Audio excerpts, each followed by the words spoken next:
has taken over. Let's go. It's Ferrall. Coast to coast. Steaks, chicks, stacks. You and I are going to make a lot of money. It's Ferrall, coast to coast.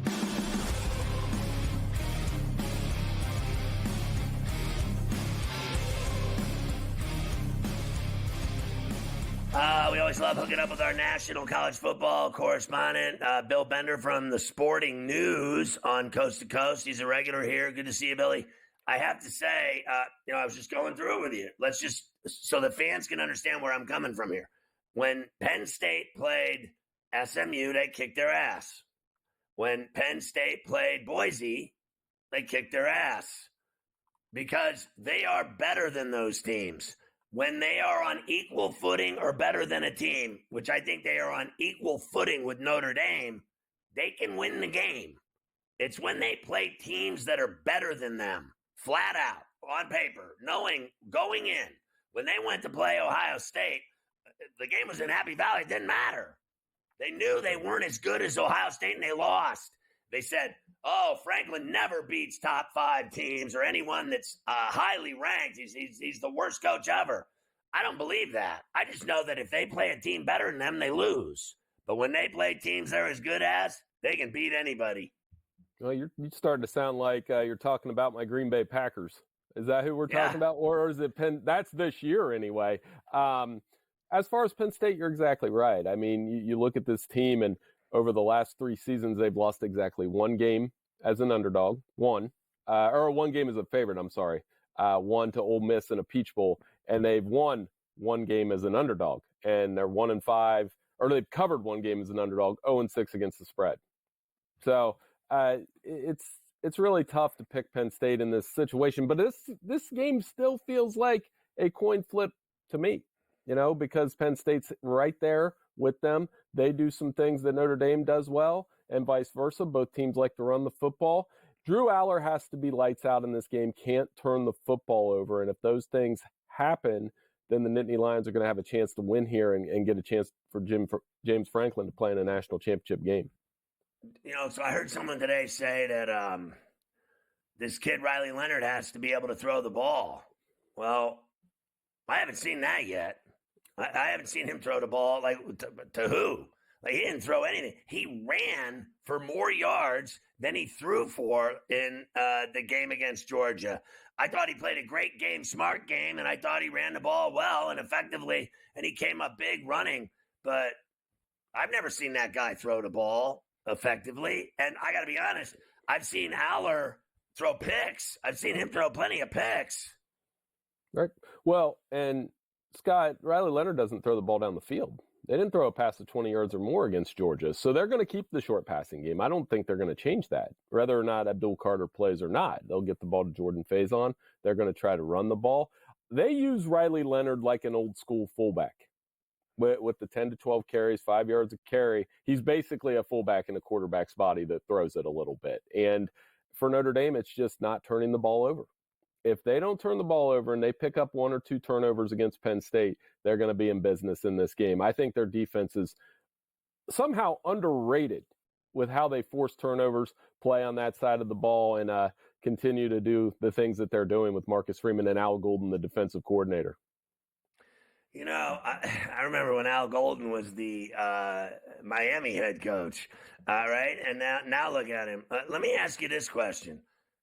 You saw Brian Kelly leave South Bend thinking that he had greener pastures down in the SEC in the Bayou at Baton Rouge with LSU. And the bottom line is, it's been a nightmare for him, as far as I'm concerned, down there at LSU. Because believe me, if he loses 2 games next year, they're going to call for his head. I mean, they're gonna call for his head. The fans aren't going to have it. So here comes Marcus Freeman. He gets this job.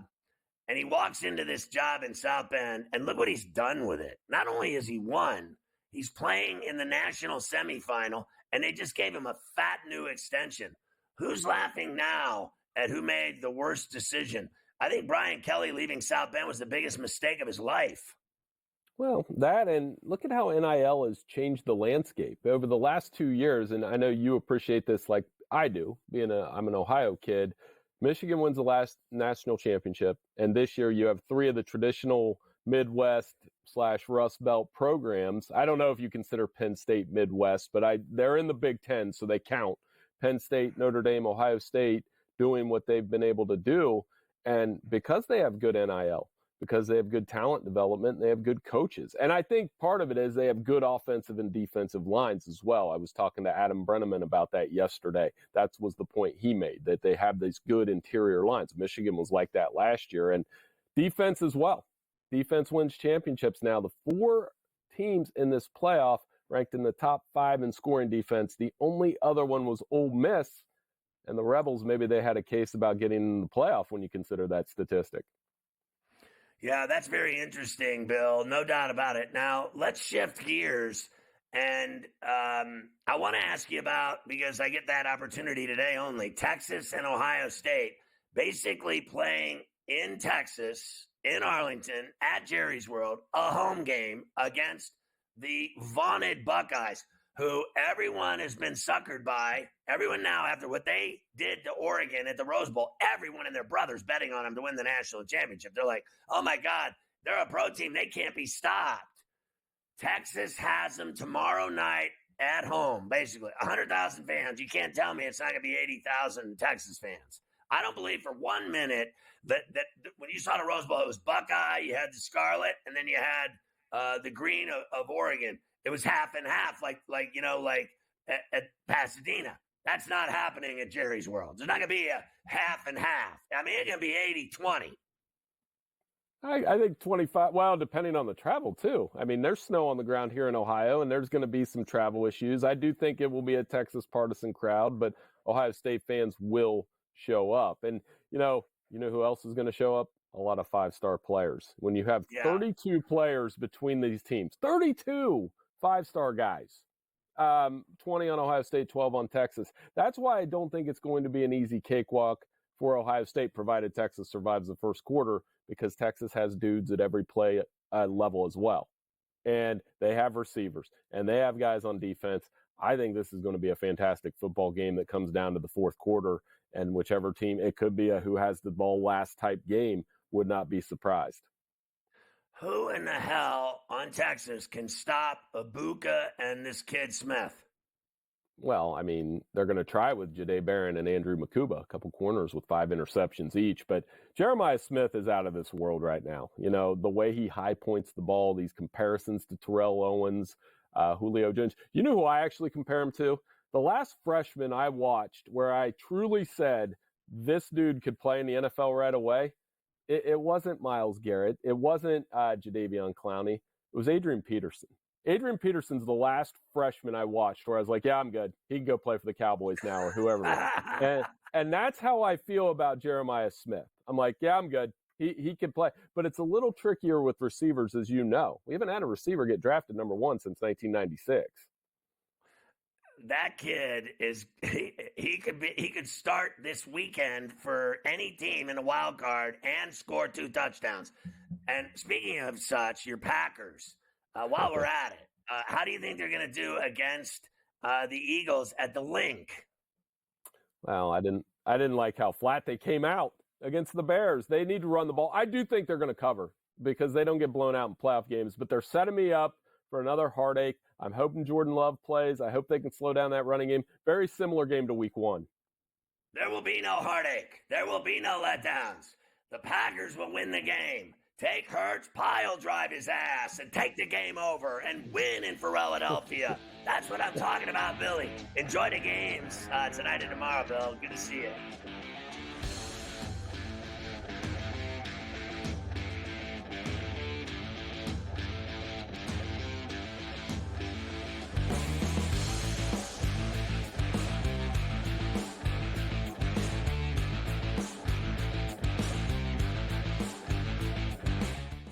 So my team didn't win this weekend, but I still did with this app that's taking over the game. Sports Millions Pick'em lets you make quick and easy predictions. Pick your favorite players, go higher or lower, and you can still win big even if your team loses. Plus, the multiplier is insane. With just a few picks, you can win big money. So get on it. They've got a welcome bonus to help you start off your winning streak.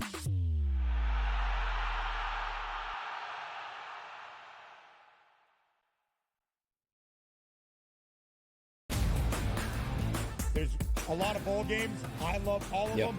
Even if you don't like bowl games, you got to love the Pop-Tarts Bowl and what it means for college football. Who doesn't get excited for Pop-Tarts? But also, this is one of those where, Ben, I guess you could put your kids through college. Miami doesn't care about bowl games. They don't ever win those. Miami's a favorite. They usually go take the Iowa State Cyclones. Miami doesn't play any defense whatsoever, so you automatically just bang the total. The Early Line. Only on SportsGrid. How do you find some of this great talent that you've brought in, who are still early in their career, might not have a ton of tape on them yet? I've been around this business, man, for almost 20 years. So a lot of these guys will tell you that I popped into a lot of gyms, sparred or just worked on the side or, kind of worked out, just watching. I've always loved this sport, man. I think it's the greatest. And we want to continue to put on the next up-and-coming superstars. We know we got them. Only on SportsGrid. Anyone that's been to a sporting event, the atmosphere before a game, I think Game Time Decisions has that same exact atmosphere. This is our arena. This is what we do. There is going to be an energy to Game Time Decisions that you will feel night in and night out. The excitement you get when you lock your bets in, when you're figuring out what you want to do, we can zone in on the biggest games each night. I want this to be the place that people come to before the games start so they feel as ready as possible to lock in their cards. We are going to hit every single one of those markets that you need to know about. We're going to go through every single thing, and I've got a great team behind me that's going to help me get the job done. There is not going to be a better place, I promise you, than Game Time Decisions to get that new information, react to it, and be able to then bet accordingly. We will have everything at our disposal, and we will use that to our advantage. I'm Kevin Walsh. Tune into Game Time Decisions from 6 to 8 p.m. Eastern on SportsGrid.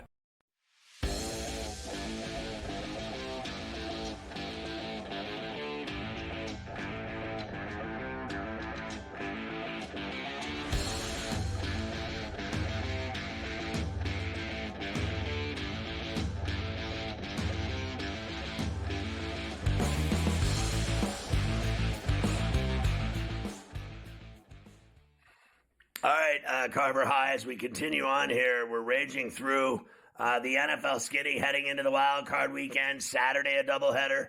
Sunday, a tripleheader. And then the Monday nighter, if it's going to be in L.A., we haven't found out yet, but there's news concerning that, and we'll get to that as well. But you got a lot more than that before we get into that game on Monday, including more on the Packers.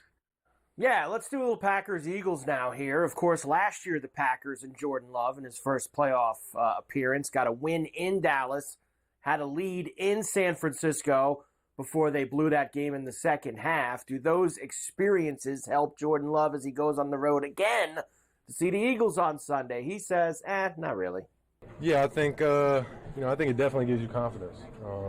Especially last year, it gave me a lot of confidence. I think just the way we played and executed as an offense, gave us a lot of confidence in that time. But like we said, it's some new faces, a new team, and we got to go out there and do it again. We can't live on what we might have did last year against the Cowboys, things like that. So we got to go out there and handle business and execute. But that's kind of, I feel like, what this offense can be at when we are kind of at our best. So there's definitely, that's the limit or the level we need to get to. The problem is the defense they're going up against. It's that simple. I think Philly's defense is really tough. I saw it in the, frankly, every game they played, but, firsthand against the Steelers, they just shut them down. I mean, I know that the Steelers were in that game until Najee fumbled the ball at the 20-yard line of the Eagles, and that was the end of the game. But I think their defense is a real problem for Love. I think so, too. And especially with really how inconsistent the Packer pass game has been for a while now. And I think that's also because, the Eagles are going to come in and they're going to key on Jacobs. They're going to slow down the run. They're going to make Love and those inconsistent receivers try to beat them down the field. Other side of the coin, here is Sirianni. By the way, Hurts has been practicing. He's going to be good to go. Here is Sirianni. Now, we heard Sean Payton talk about Nick's making his first start. Said, he's played in big games before, whatever. I actually thought what Sirianni said about guys playing in their first playoff game took that even a step further. Here's Nick Sirianni. I mean, these guys are at the pinnacle of their sport, right? So some of them have played in state championship games. Some of them have played in national championship games. Some of them played in rival games that are, bigger rivals than anybody has ever played in, right? Iowa State's a big rival for Coop, right? And so that doesn't mean, one's bigger than the other. Like you go to a high school football game, you go to Southwestern versus Falconer, and you tell that, and that's my team, Southwestern's my team, Falconer was our rival. You go to that school and say this game's not as important as a playoff game, and those kids are that game's important to me. All right, there's nothing bigger to me than this game right now, and so these guys have been playing in these their entire lives. I want them to stick on their process. I want to stick with what got us here and not think about anything else other than, hey, again, I don't think it's a winner's mindset to be like, here's what I'm doing different now, or here how this game's going to be different. Screw that. It's about what we do all week. It's about us. I mean, the fact of the matter is they're a really good team, and they have Barkley, and they have a great defense. And if Hurts is okay, he does have options. I mean, Brown and Smith aren't garbage, okay? So if he's able to throw the ball to either one of them, they're going to do their thing. I think the Eagles are dangerous. I don't care where they played high school football. Hurts was at practice again today, as I mentioned. So he's going to be good to go. It looks like 2 days in a row he's practiced for Sunday. 4.5 and 45.5 are the numbers for the Eagles and the Packers. So that really hasn't moved much throughout the week. We'll do it again one more time tomorrow. The night game will be Tampa and the Commanders in Tampa at the Pirate Ship at Raymond James. Here is Baker Mayfield. Of course, the Bucs have scored a lot of points. Baker's had a huge year. Will it be a shootout? Will it be a low-scoring game? Baker doesn't care. He could do either of those as long as the Bucs win. Obviously, if you come on the right side of it, yeah. It's mentality for us. Find any way to win, whether the game's a shootout, whether it's low-scoring. Make the plays that matter when it counts. So it's going to be a full game. You got to be locked in. That's just playoff mode. All the little things really matter. The margin for error is just so much smaller at this point in the season, and everything counts. Look, I think for this guy, it's real simple. They gave him all the money. After last year, they made the playoffs, and they went to Detroit, and they had a chance to win the game, but he threw a pick, and the game ended. They had the Lions by the onions. He was playing great. They were playing great, and they lost. Then they gave him all the money. Now, the expectations are that he's going to go into this playoff game and win because they gave him all this money. That's it. I mean, that's the whole deal, right? Like, now that you're highly paid and you're making that fat bag, you got to win this game. I think this is the one team really that stands out to me that is vulnerable to lose this weekend at home.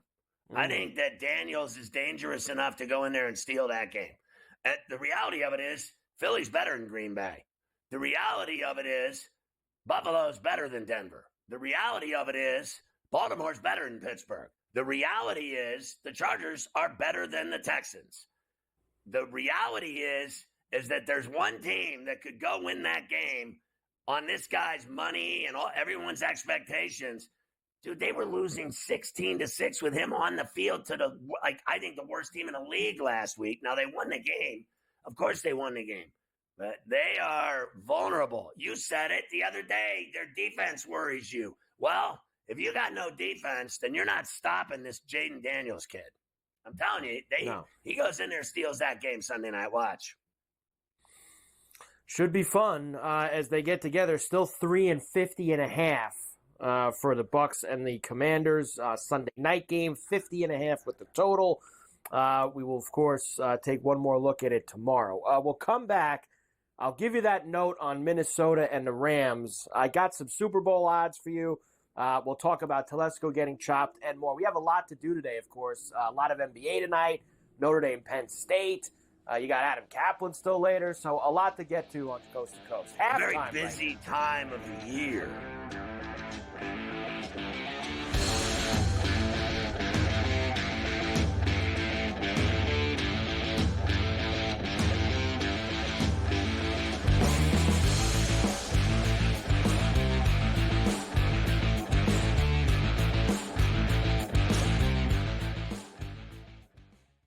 Just 3 3 games left in this historic college football season.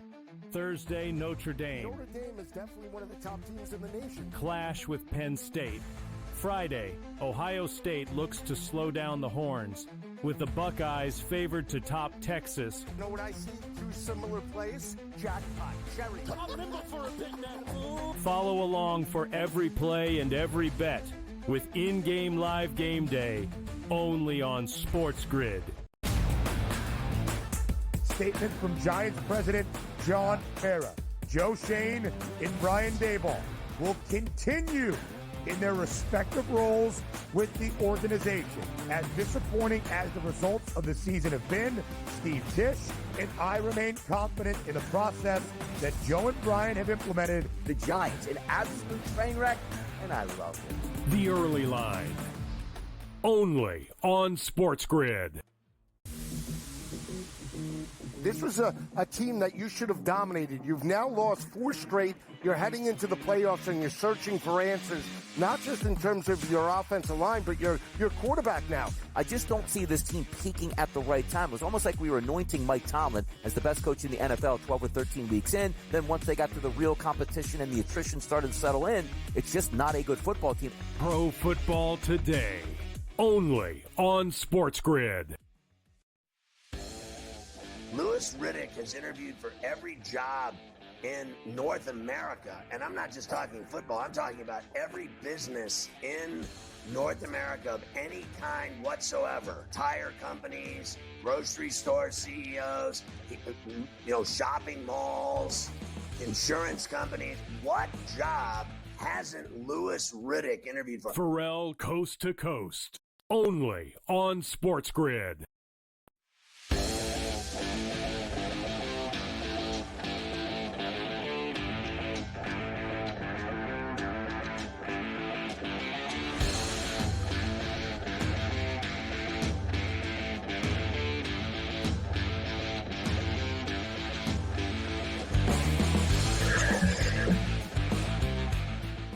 All right, Carver High. So we continue on getting ready for these wild cards, and every step of the way, including NFL news concerning some of the wild cards. Indeed. So, of course, Monday night, the Vikings and the Rams will get together. We know the situation that's going on in the L.A. area with the wildfires, etc. If they cannot play that game in L.A. on Monday night, and the NFL is monitoring the situation, they will move both teams to Glendale, Arizona, to, of course, where the Cardinals play. So that is where the game will be, Scotty, if they cannot be there on Monday night. Still have a few days before they'll probably decide that. I mean, and I think that would – I'm not sure because, look, a lot of people feel like the Rams don't have a home fan base. And, the Chargers and Rams don't have fans. That's ridiculous. They have fans. But I think that taking it away from them, from L.A. to the Toaster in Glendale, opens the door for the Vikings. I mean, this is just like a neutral site game. I don't have to deal with fans at all. Don't tell me that all those fans from Los Angeles are driving to the desert to Glendale, Arizona to watch the Rams. They barely go to Inglewood. I mean, you can barely get them to go to their home games. I think that game would be a disaster for the Rams. That it would not be ideal, that's for sure. And yes, you could say whatever you want. It makes a difference that they wouldn't be playing a game in front of their home crowd. And now look, we saw last night the hockey game was postponed. Tonight, the Laker game with the Hornets has been postponed. I know it's still Thursday, but see, the problem is that you can't make this decision on Monday morning. If they're moving this game, logistically, they really got to figure this out by, I would say, 48 hours before. Saturday, and I think Saturday morning, to be quite honest with you, because they got to go Sunday. Right. And, I mean, the Vikings would have to change all their current travel plans. The Rams would suddenly have to make travel arrangements. This is not something that you could just change. So I think they're going to move the game. That's my, I'm just taking a stab here. You look at what's going on out there. It's an awful situation. I just saw a picture of the Chargers at practice. Guys are wearing masks out on the practice field because of all the smoke and the bad air. that's out there. I just don't see how they're going to play. And remember, that's SoFi. That's open on the sides. Air's going to get in there. Get all that bad smoke and air. You're going to get inside that SoFi. You're right. I think you're right. I think they're moving it. I think they are. Listen, it's a disaster. It's literally apocalyptic what's happened in Los Angeles. It's absolutely horrific. It's like it's so bad. It's like it's not even real. It's just the worst thing that you've ever seen. I got to be honest with you. Like, the only devastation I've seen like this is 9/11. I mean, you can say whatever you want, but what happened in Lower Manhattan that day, the smoke and the devastation and Ground Zero and what it did to New York City and Lower Manhattan, what has happened in Los Angeles, entire communities are gone. Entire communities. There's multiple communities that have been just burned to the ground. There's nothing left. You could talk about Lahaina and Hawaii in Maui. This is 10 times worse than that. 100 times worse. I mean, how many people have been killed? How many people? It's well over 100,000 now been displaced and evacuated, and homes destroyed, burned to the ground, everything. They've lost everything. And we're worried about a football game? Honestly, move the game already. Honestly, it's embarrassing. Like, what are they going to try to play a game in a smoke patch? I mean, honest to Christ.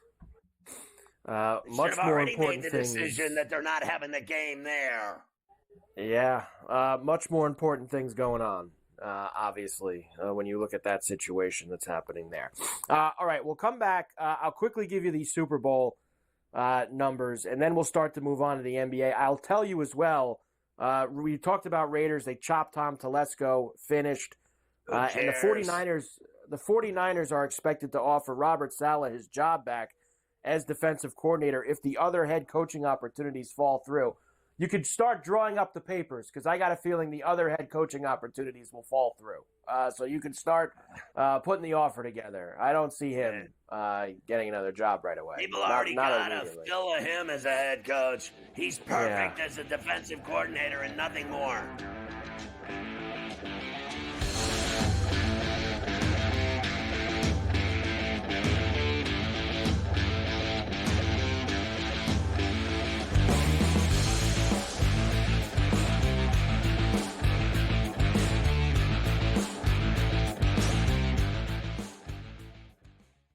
Just 3 games left in this historic college football season. Thursday, Notre Dame. Notre Dame is definitely one of the top teams in the nation. Clash with Penn State.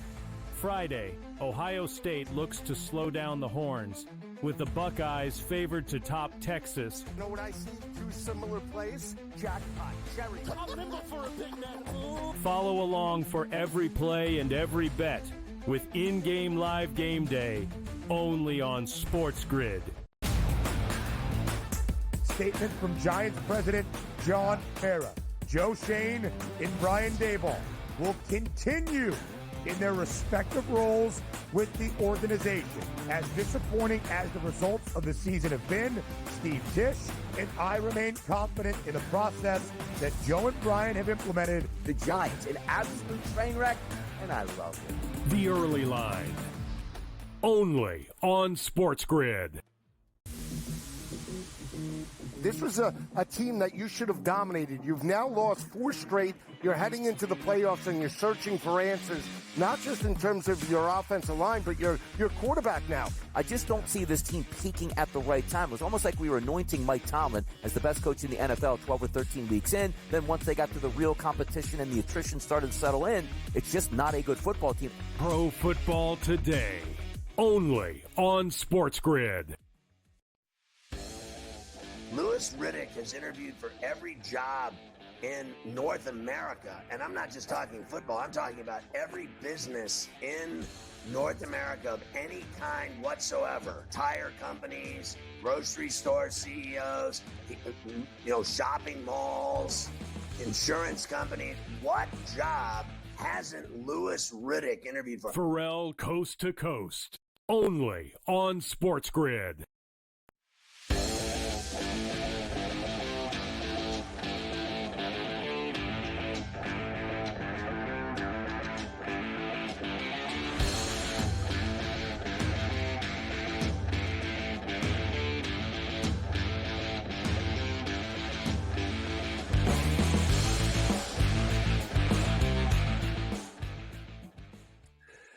Carver High, the second half kickoff here is underway. We're very excited. You've got Super Bowl odds for me. Yeah, I've been waiting to give you these the last couple days. So as you look with 14 teams left, there are 5 that stand above the rest. Lions, Chiefs, Ravens, Bills, and Eagles are all in the 7-1 range or less. And then the Vikings are 14, and everyone else well beyond that down the board on the Super Bowl odd list. There's the rest of them, the big numbers down there. Steelers and Broncos at the bottom. Is it those top 5? Is it going to be one of those 5 teams that have the highest odds, or is somebody from that other list going to break through? Well, I guess, I'm hopeful that there's a chance for an upset.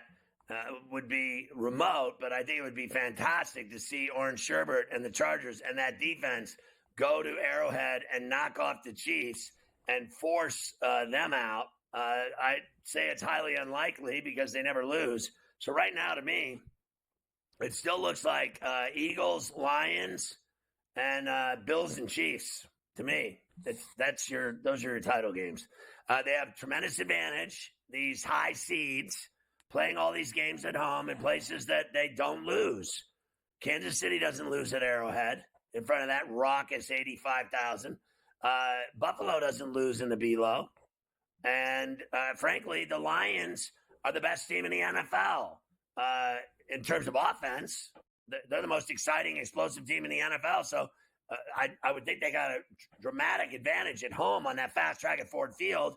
And then Philadelphia's got Barkley and a great defense, and that's where they're going to go. So good luck beating those teams.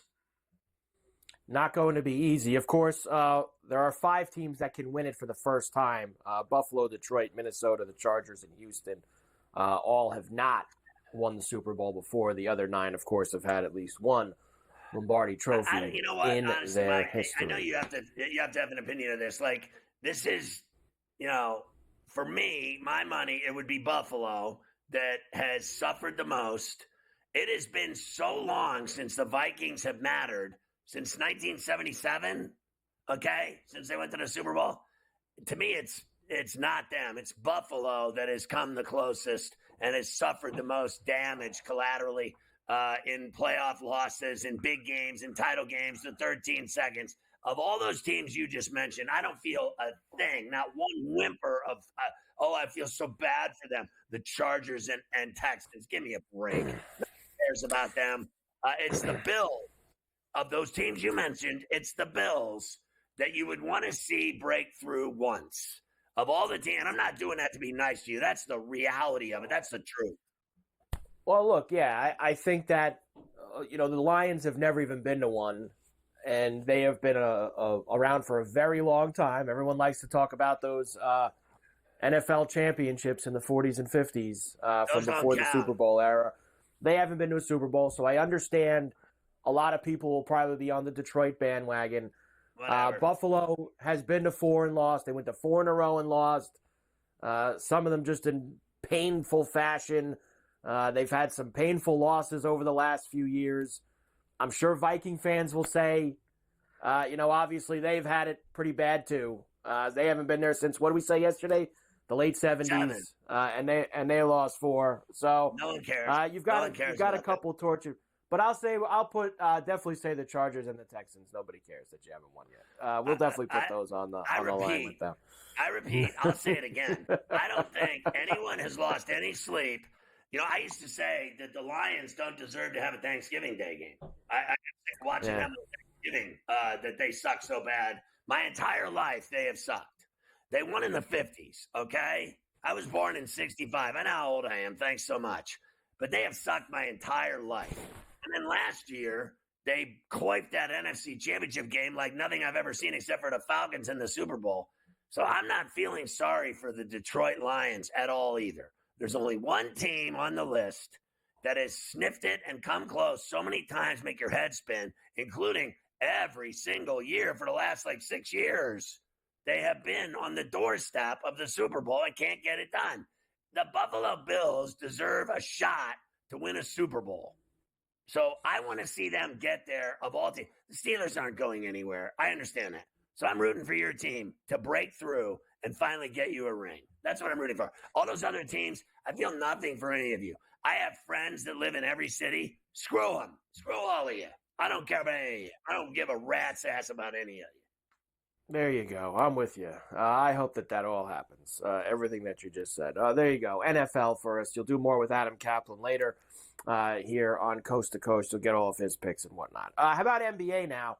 And we'll start with last night's game, of course, which was the big heavy hitter game, the Thunder and the Cavs. Thunder were on a 15-game winning streak. Cavs were on a 10-game winning streak. Both teams the best in the league.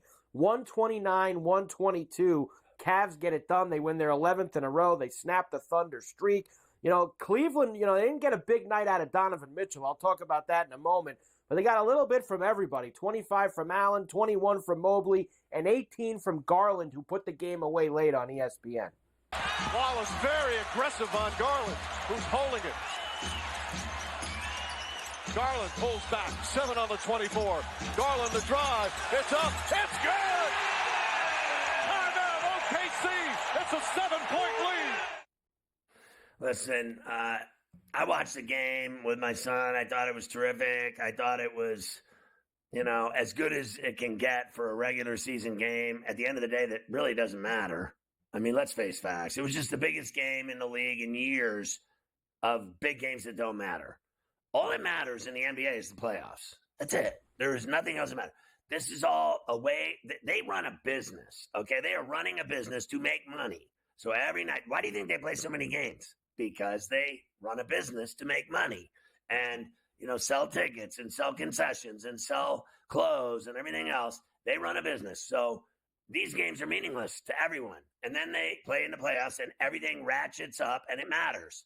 But that game was as good as it gets last night. And I, again, will say it, the best player on the floor was Hartenstein. I mean, that guy busting his ass on the glass on both ends, having a 18, 11, and 8 dimes. Are you kidding me?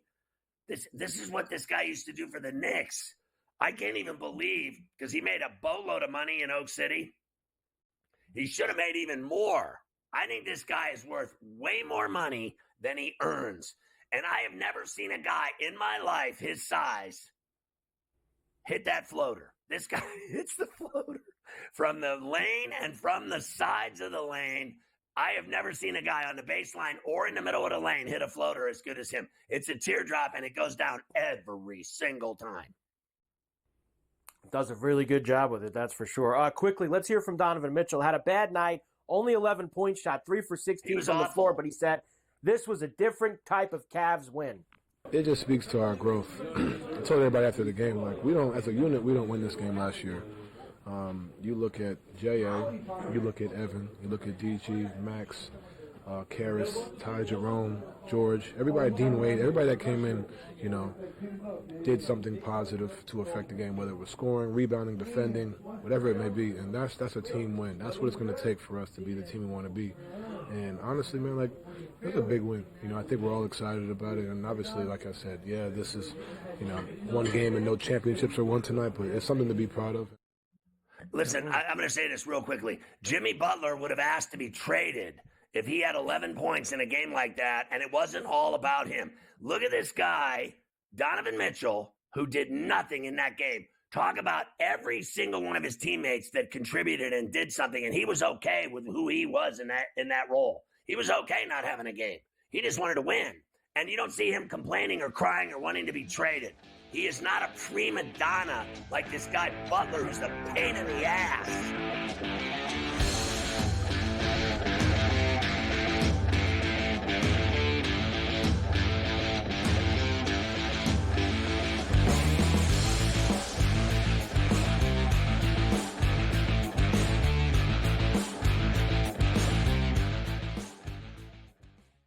Just 3 games left in this historic college football season. Thursday, Notre Dame. Notre Dame is definitely one of the top teams in the nation. Clash with Penn State. Friday, Ohio State looks to slow down the Horns, with the Buckeyes favored to top Texas. You know what I see? 2 similar plays. Jackpot, cherry. Come on, for a big man. Follow along for every play and every bet with in-game live game day only on SportsGrid. Statement from Giants president John Ferrall. Joe Shane and Brian Daboll will continue in their respective roles with the organization. As disappointing as the results of the season have been, Steve Tisch and I remain confident in the process that Joe and Brian have implemented. The Giants, an absolute train wreck, and I love it. The Early Line, only on SportsGrid. This was a team that you should have dominated. You've now lost 4 straight. You're heading into the playoffs and you're searching for answers, not just in terms of your offensive line, but your quarterback now. I just don't see this team peaking at the right time. It was almost like we were anointing Mike Tomlin as the best coach in the NFL 12 or 13 weeks in. Then once they got to the real competition and the attrition started to settle in, it's just not a good football team. Pro Football Today, only on SportsGrid. Louis Riddick has interviewed for every job in North America. And I'm not just talking football. I'm talking about every business in North America of any kind whatsoever. Tire companies, grocery store CEOs, shopping malls, insurance companies. What job hasn't Louis Riddick interviewed for? Ferrall Coast to Coast, only on SportsGrid.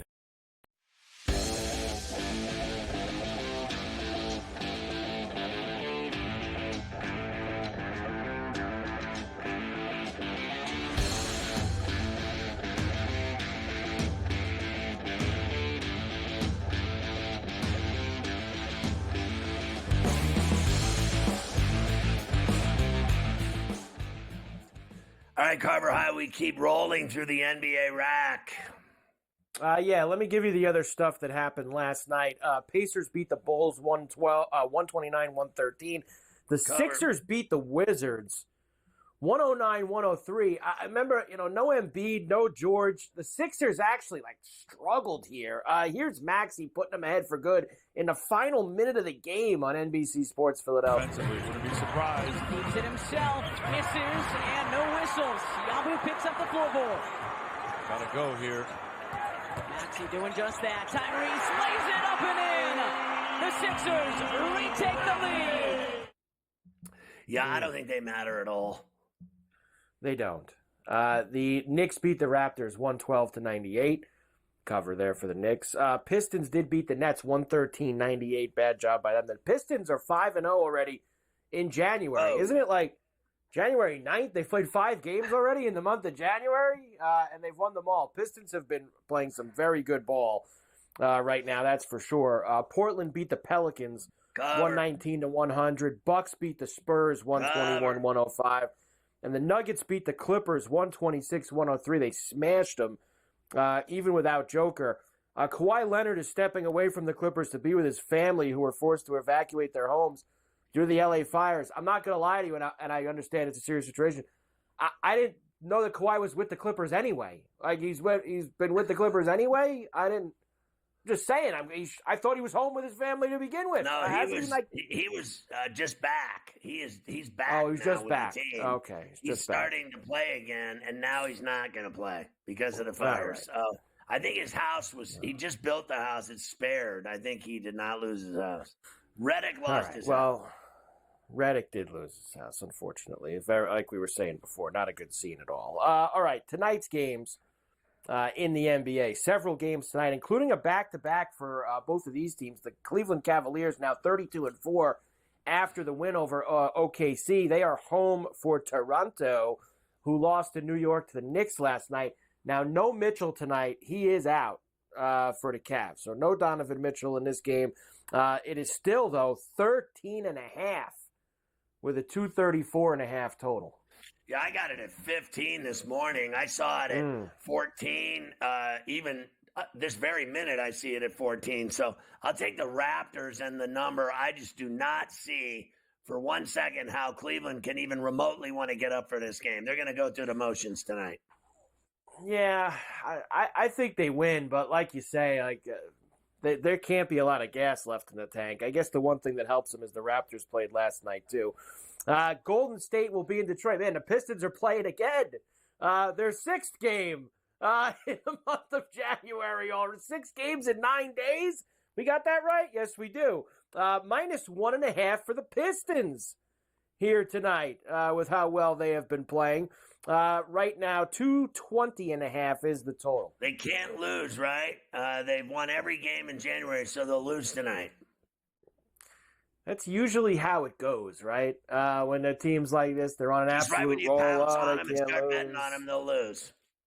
Right when you think all of that is going to happen. Minnesota into Orlando against the Magic this evening. T-Wolves -5.5, 198.5. Wow, total under 2 bills tonight in Orlando, 198.5.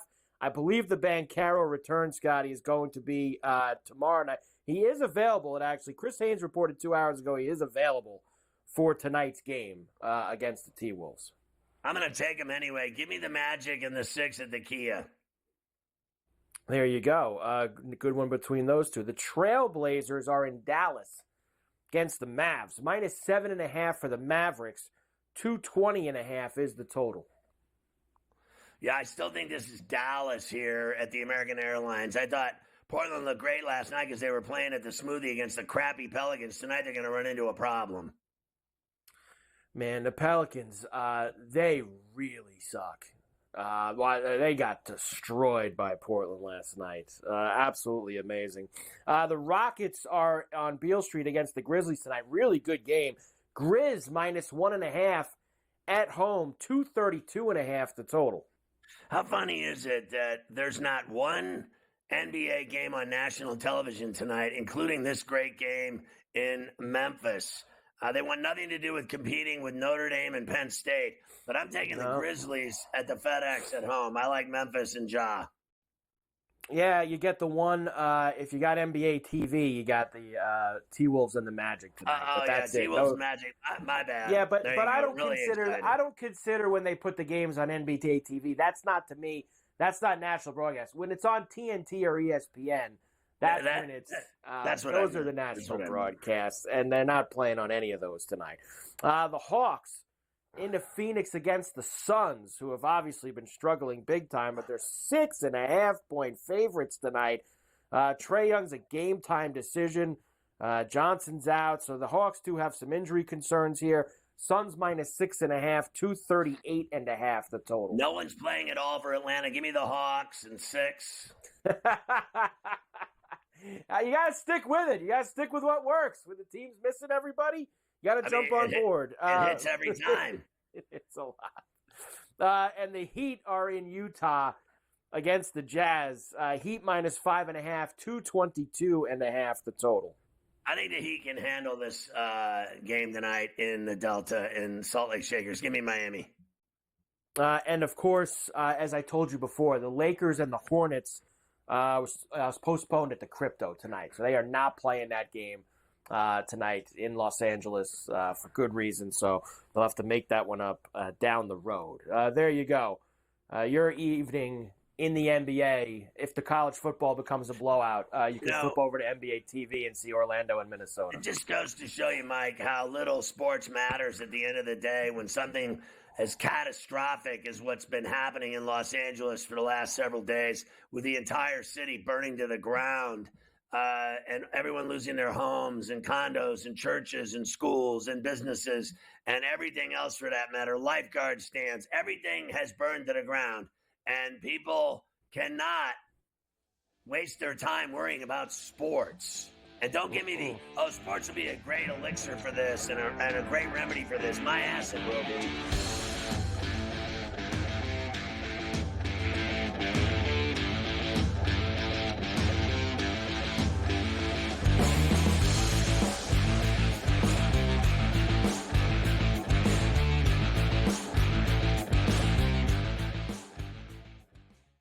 Just 3 games left in this historic college football season.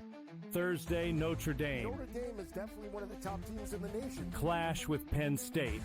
Friday, Ohio State looks to slow down the Horns, with the Buckeyes favored to top Texas. You know what I see? Two similar plays? Jackpot, cherry.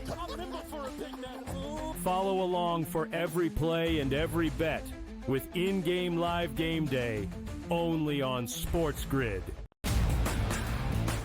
Statement from Giants president John Mara. Joe Shane and Brian Daboll will continue in their respective roles with the organization. As disappointing as the results of the season have been, Steve Tisch and I remain confident in the process that Joe and Brian have implemented. The Giants, an absolute train wreck, and I love it. The Early Line, only on SportsGrid. This was a team that you should have dominated. You've now lost 4 straight. You're heading into the playoffs and you're searching for answers, not just in terms of your offensive line, but your quarterback now. I just don't see this team peaking at the right time. It was almost like we were anointing Mike Tomlin as the best coach in the NFL 12 or 13 weeks in. Then once they got to the real competition and the attrition started to settle in, it's just not a good football team. Pro Football Today, only on SportsGrid. Louis Riddick has interviewed for every job in North America. And I'm not just talking football. I'm talking about every business in North America of any kind whatsoever. Tire companies, grocery store CEOs, shopping malls, insurance companies. What job hasn't Louis Riddick interviewed for? Ferrall Coast to Coast, only on SportsGrid.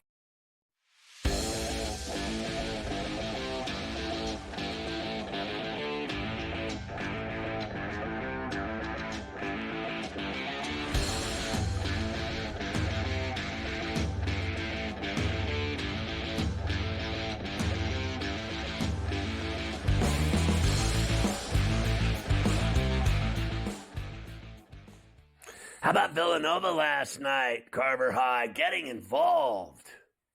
I was sweating that out on the radio show with Joey Prawns last night because I was in. I told you yesterday, I always love the system play. The unranked team favored at home against the ranked team. I was laying the 1.5 with Villanova, and it was dicey at the end until your boy Caravan clanked them both at the line, and then Villanova got fouled, and at least they made one of the 2 free throws, and they won by 2 to cover the 1.5. So that was a very, very sweaty couple of minutes for me in that Villanova-UConn game, but a 2-point win nonetheless. Alabama beat South Carolina by 20. Cover.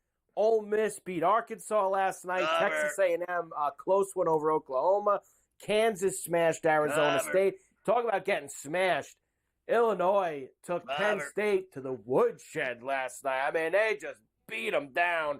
And Gonzaga only won by 13 against San Diego last night. It's not a good day. And there obviously was a bunch of other games. I know you were on a ton of games last night in college rack. So there was a few other close. I can't believe Notre Dame. Notre Dame lost that game to NC State. They had a lead the entire night, and Notre Dame couldn't finish that game. I know, but they lost the game. Loyola covered. Indiana covered. Drake covered. Florida State covered. Notre Dame covered for us.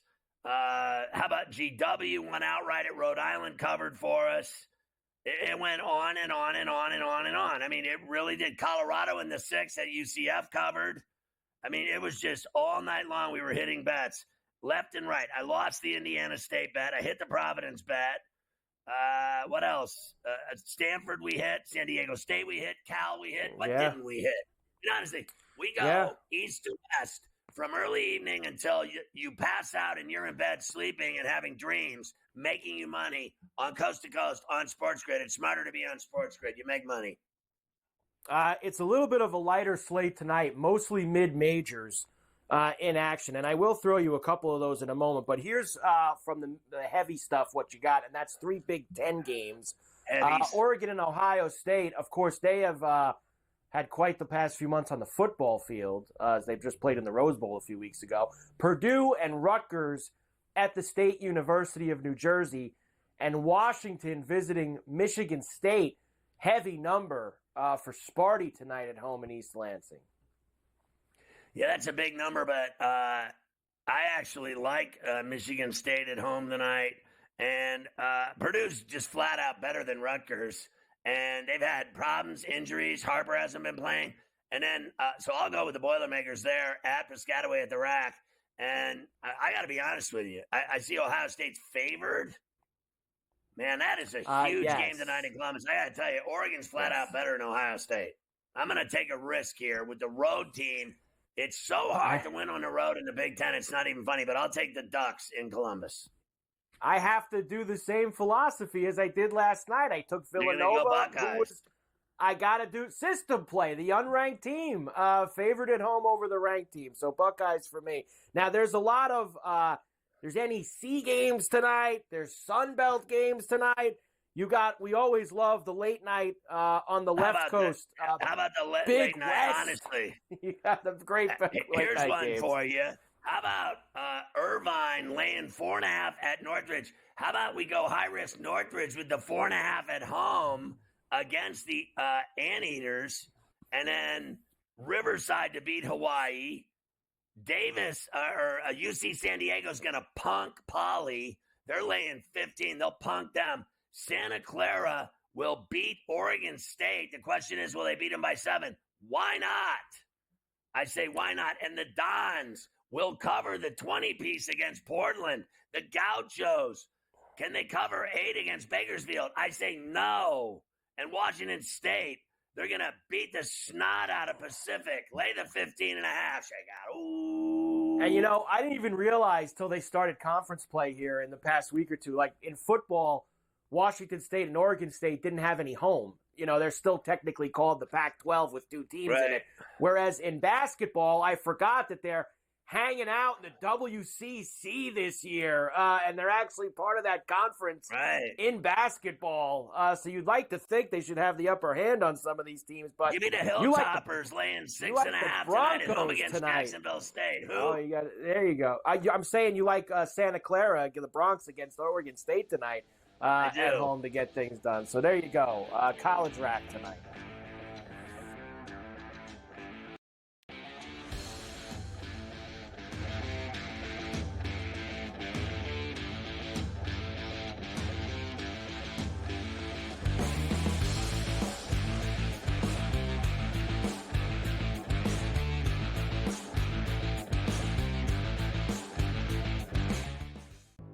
We'll be right back.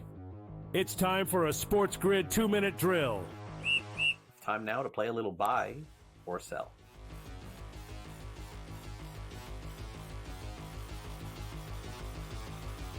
The Kansas City Chiefs, George, will win their 3rd straight Super Bowl. Are you buying or selling? They do seem to be hitting their stride. All right, they get now, 3.5 weeks off here, get everybody healthy. Mahomes, the ankle. Kelsey gets the rest. Chris Jones, who missed that game on Christmas, now he gets the rest of it. He's an extremely important part of that defense. So they're looking good. They're covering spreads now, something they weren't doing. Now they're actually winning legitimate games. That being said, that offensive line is still bad. All right, and I think there'll be teams that take advantage of that. No, I'm selling. I'm selling here. I don't even care if I believe this or not. I'm selling. I do not want to see this. I do not want to see the Chiefs win again. This has not been a fun year watching them. They've gotten lucky. They've gotten some calls. No, please no. Jamar Chase will win the receiving triple crown this season. Yards, receptions, and touchdowns. George, you going to buy or sell this? I'm going to sell this. I'm going to say he's great. He's going to have a lot of great numbers here, but I'm going to say no, he won't get the receiver crown. Maybe 2 out of 3. He'll just miss. He'll do a little Aaron Judge. He won't get the average. All right, I'll play the buy. I'll play the buy card just to play something different in the end, and he was my best player in fantasy this year, so I'll say buy there. I'm going to skip ahead, Sam, to the last one, the running back here. Bucky Irving, who's been fantastic for Tampa Bay, will be a top 8 running back in drafts next season. Is this buy or sell? Assuming everybody comes back, Godwin, Evans, Mayfield, I see no reason why they wouldn't. I'm going to buy this, Craig. I'm going to buy. I think Bucky Irving is going to be that guy. It's a heavy passing offense, lots of touchdowns. Buy. Fantasy Sports Today, your weekend source for year-round fantasy insights, 8 a.m. to 11 a.m.